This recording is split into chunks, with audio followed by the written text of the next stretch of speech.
Okay, hello. I am late. Look at here. It is 8:50. I'm Dr. Nancy Stanley, health coach and physical therapist, and I am here tonight to show you my keto cheeseburger soup.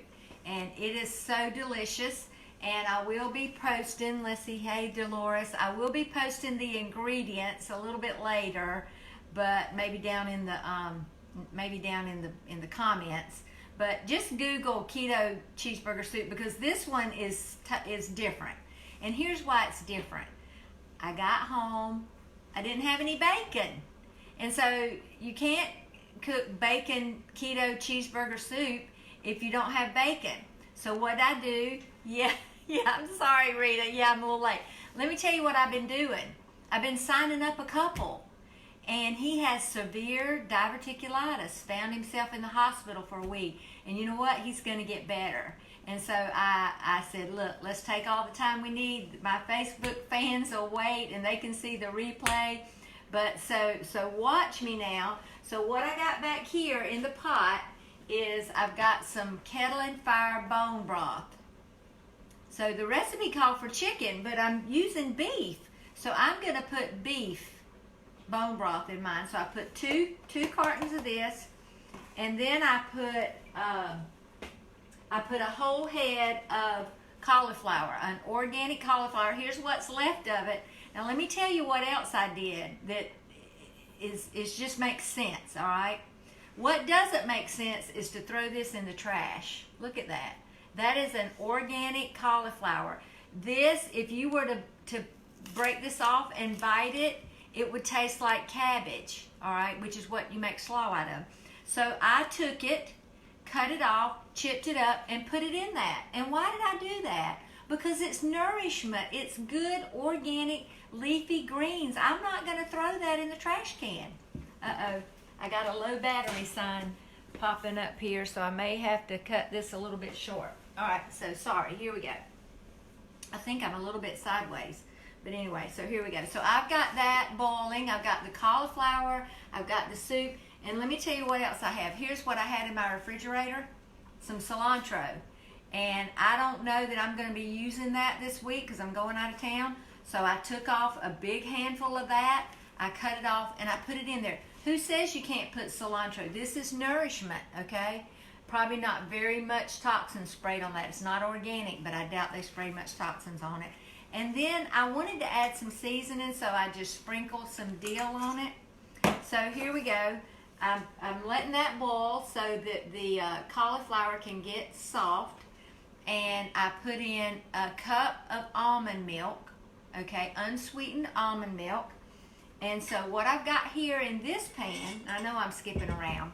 I'm so excited about that couple joining. I just kind of got out of whack.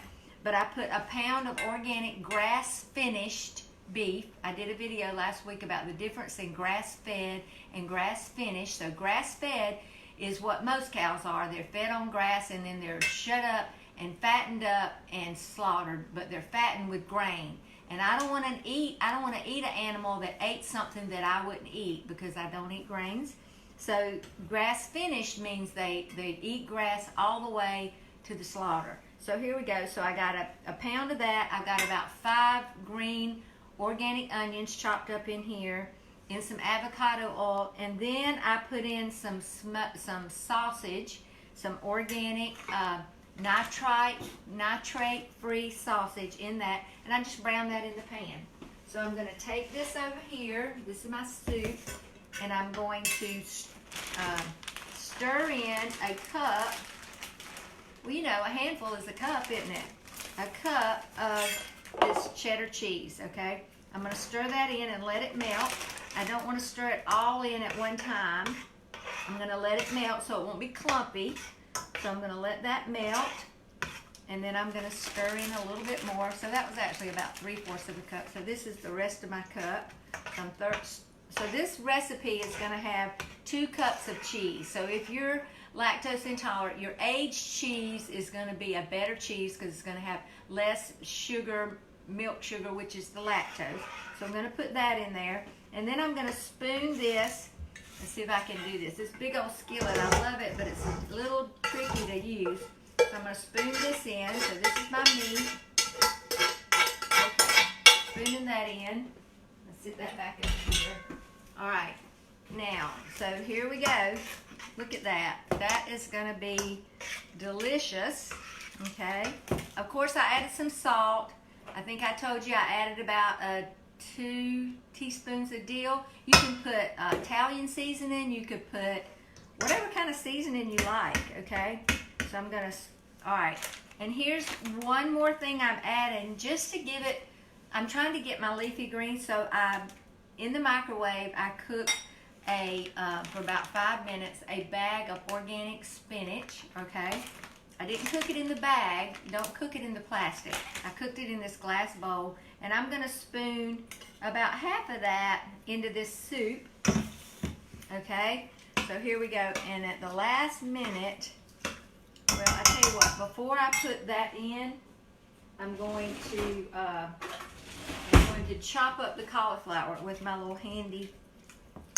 Yeah, and you know, you could actually puree it before you put the meat in, but so I'm chopping it up just so it'll be fine and not clumps of cauliflower.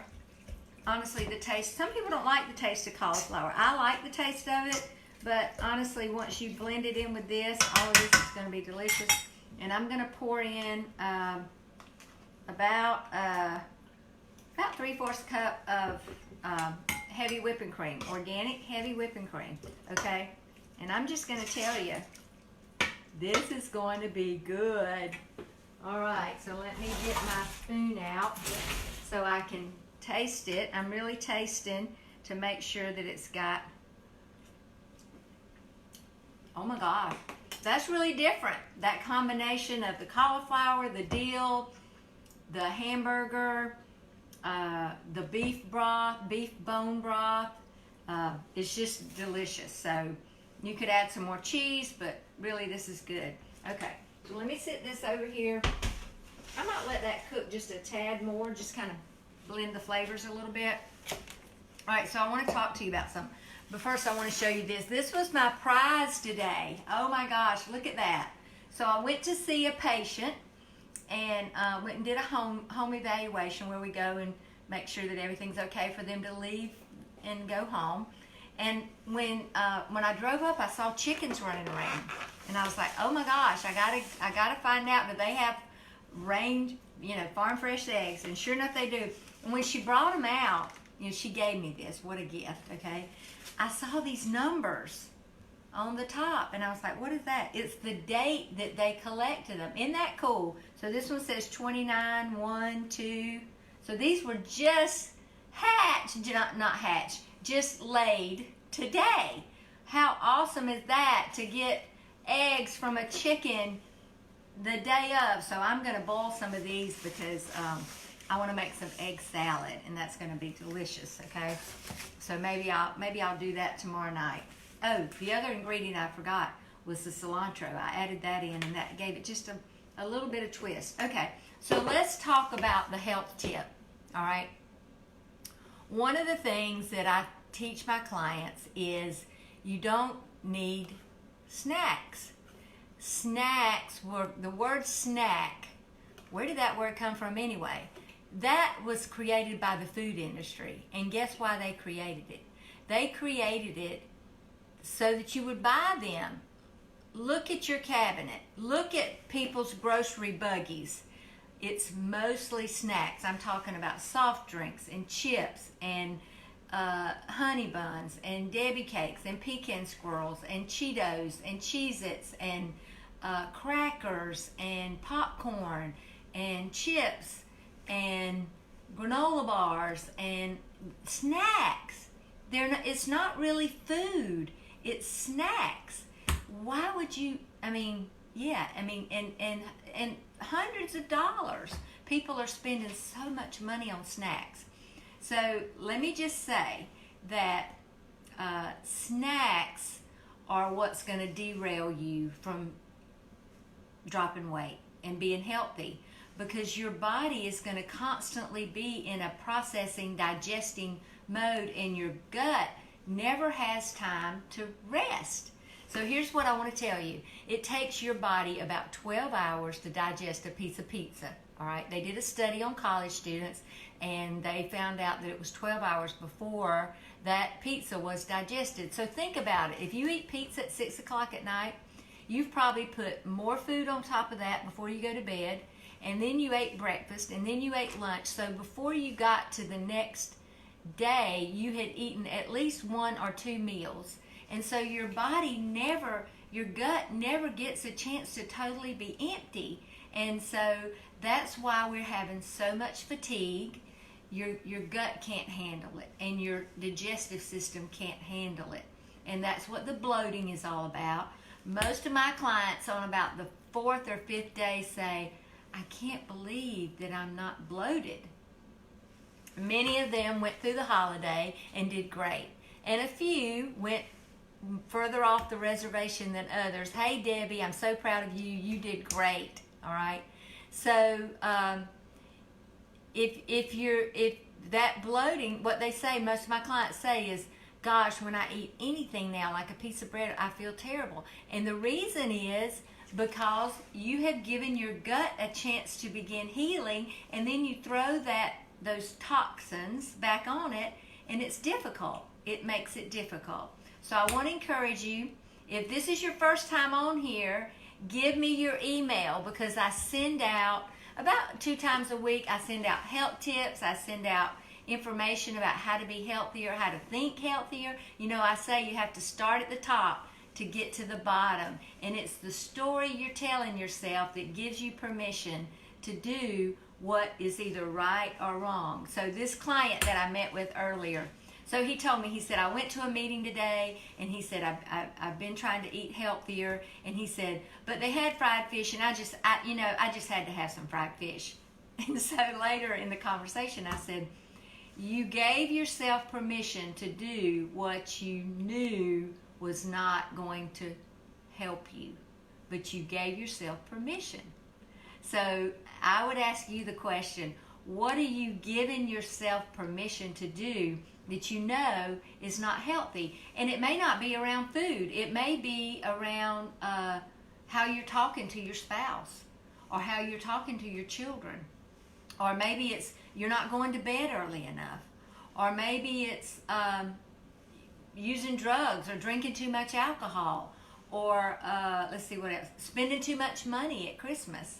Or, but whatever it is, you're giving yourself permission with the story you're telling yourself. So it's time for you to pick up a new script, read a new script, and get a new outcome. So here's the last example. So today I had one of my clients in the app where they post. She's in the Confess and Celebrate. She said, well, yesterday was my daughter's birthday, and her friend made a cake, and I tasted it. And she said it as if it was a confession. And I came behind her to coach her, and I said, well, that's a new story for you. You tasted it. That's a celebration that you tasted it and you didn't eat a whole piece. So sometimes when you change the way you look at things, the things you look at change. I'm so thankful that you joined me tonight. I tell you what I need you to do. I need you to go to my YouTube channel, which is Dr. Nancy Stanley, and subscribe. And that's where I'm going to be posting a lot of my videos. So maybe we aren't sleeping at all. Ha ha ha. People need to drop all those negative stories they tell themselves. There you go, Winona. You got it. Thanks for watching. Yeah. Okay. So go to my YouTube channel. Message me your email if you want to get my emails. I'm about to send out one in the next couple of days that you don't want to miss. I just sent out one this week about commitment or preference. Is it a commitment or is it a preference? So thanks for joining me, and we'll talk soon. Have a great night.